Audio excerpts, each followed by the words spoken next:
Hey guys, this is me Anna and welcome back to my channel। तो guys, आज की video में मैं आपसे शेयर करूंगी अपनी अनफॉरगेटेबल इंसिडेंट का second and last part. Yes, it will be last part as well.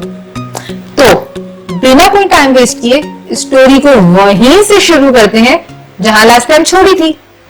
और स्टोरी मैंने एक सवाल पे रोकी थी और वो सवाल ये था कि आगे क्या हुआ मेरे साथ, क्या कुछ और ज्यादा बुरा हुआ था जो कि मेरे लिए एक अनफॉरगेटेबल इंसिडेंट है, एक नाकाबिले फरामोश वाकया, या फिर मैं घर पहुंच गई थी?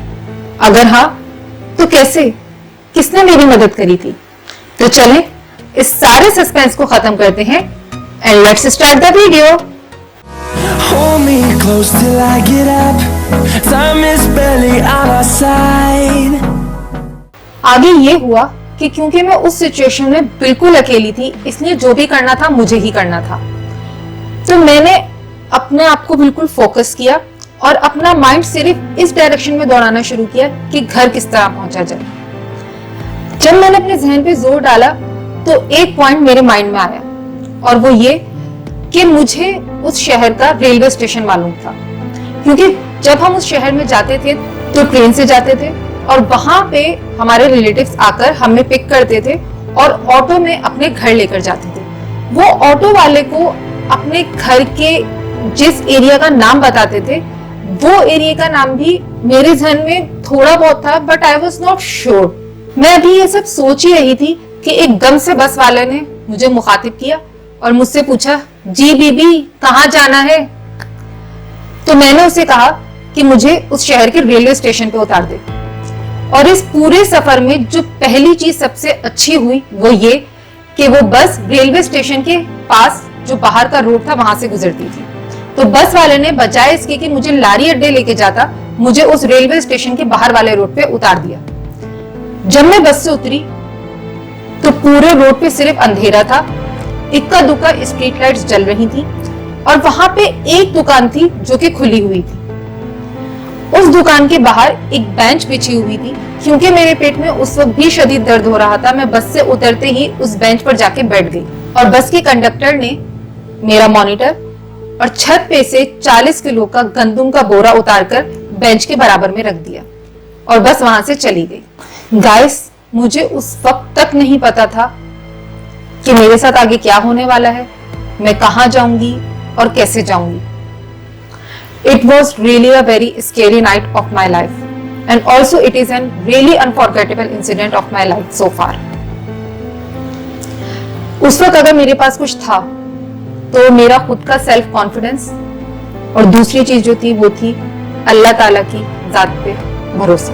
That's it। इसके अलावा I had nothing and I was helpless but not hopeless। I was hopeful। Guys, मुझे अभी बेंच पे बैठे हुए 5 मिनट गुजरे थे कि एक रिक्शे वाला सामने वाले रोड पे आके खड़ा हो गया और मुझसे इशारों में पूछा कि कहाँ जाना है। मैंने उसे उस इलाके का नाम बता दिया कि यहाँ जाना है जहाँ पे मेरे रिलेटिव्स का घर था। तो उसने कहा ले जाएंगे। मैंने कहा ओके और फिर उससे कहा कि ये जो नीचे मॉनिटर रखा है ये उठा के रिक्शे में रख लो।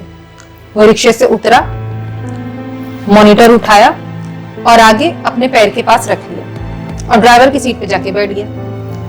जब उसने देखा कि मैं अभी तक रिक्शे में आके नहीं बैठी हूं तो उसने मेरी तरफ फिर देखा और इशारों में पूछा कि आ क्यों नहीं रही? तो मैंने भी उसे इशारों में ही जवाब दिया,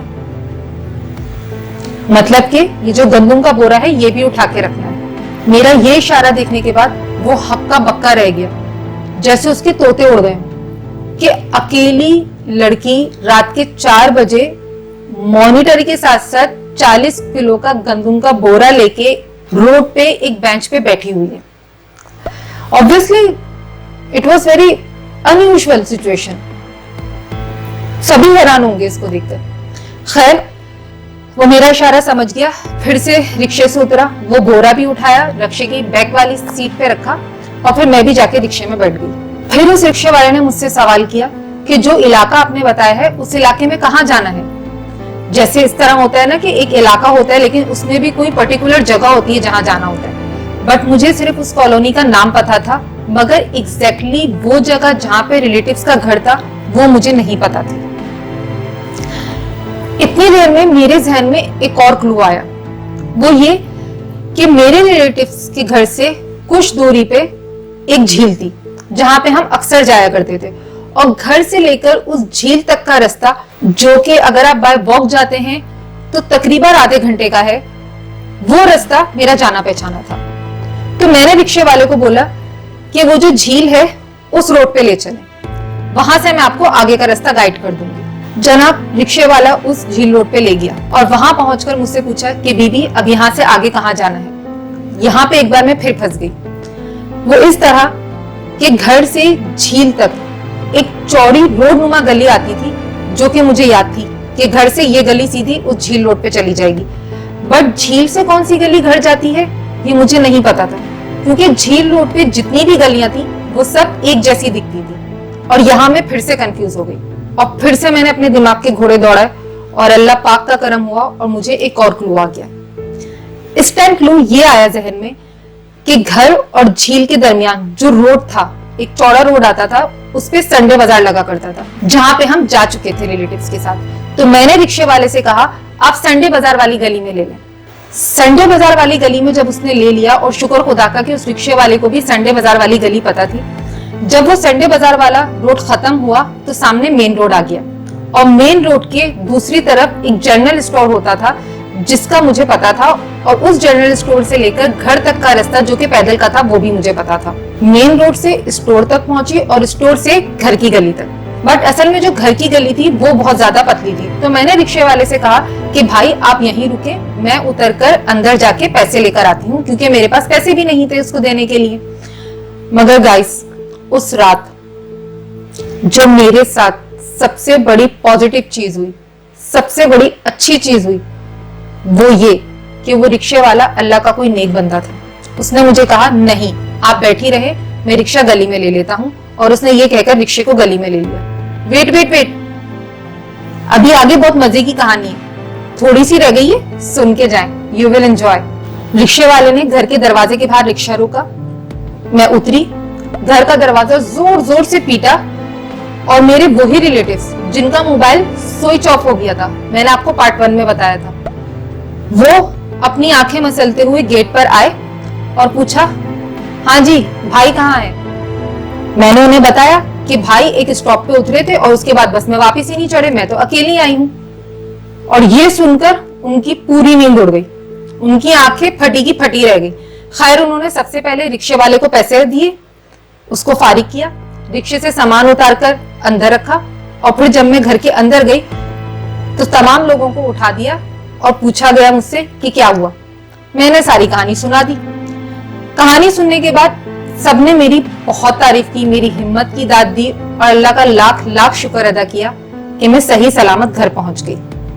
बट वेट, अभी भी स्टोरी बाकी है।